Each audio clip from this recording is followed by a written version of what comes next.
গাজীপুরে চাঁদাবাজি নিয়ে লাইভ করার পর আসাদুজ্জামান তুহিন নামের এক সাংবাদিককে কুপিয়ে ও গলা কেটে হত্যা করেছে দুর্বৃত্তরা।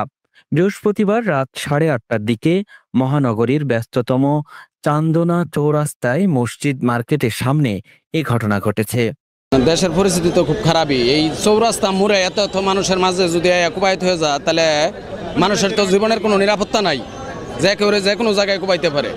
নিহত আসাদুজ্জামান তুহিন দৈনিক প্রতিদিনের কাগজ পত্রিকার গাজীপুরের স্টাফ রিপোর্টার হিসেবে কর্মরত ছিলেন।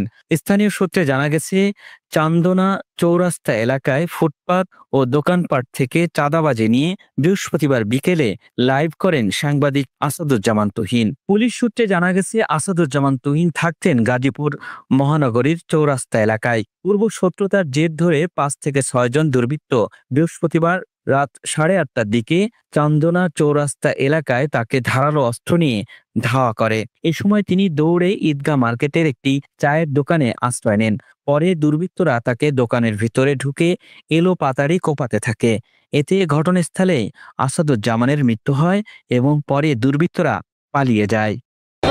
ভাই আমি দেখছি, আমি চা বানাইতেছি, পরে ওই ভাইয়াটা দৌড় দিয়ে দোকানে ঢুকছে, আর 5 জন ব্যক্তি রান্দাও চাপাতি আর ওই চুরি নিয়ে মানে ওইখানে 2-3টা কূপ দিছে। কূপ দেওয়ার পরে যে আমি বলছি, এই ভাই আস্তে আস্তে ভাই মাফ করে দেন, যারা হয়েছে না। তারপরে এই জায়গায় রাস্তার মাথায় ও আর আমি একসাথে আসতেছি, এর মধ্যেই মহিলা আর কয়েকটা ছেলে একজনটা ধাওয়ানি মারছে। সে 27 গায়ে দেওয়া ধাওয়ানি দেওয়ানে সে ওই দৌড় দিছে, ওই ধরনের স্যান্ড বাইর করছে।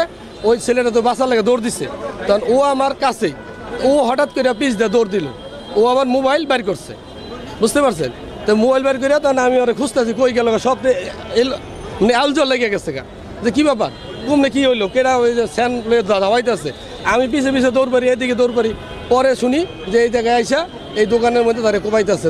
মানুষ পশুরা কখনো পশুর মতো এরকম ধরনের কাজ করে না, এটা দেখে আমরা খুবই মর্মাহত। সে নাকি পেশাগত একজন সাংবাদিক, সে ওই দিকে থেকে দৌড়ে আসছে আত্মরক্ষার জন্য, এখানে আইসে, এখানেও তার রেহাই পাইল না। শেষ পর্যন্ত তারা খুনেরা তাদের খুন করে চলে গেছে।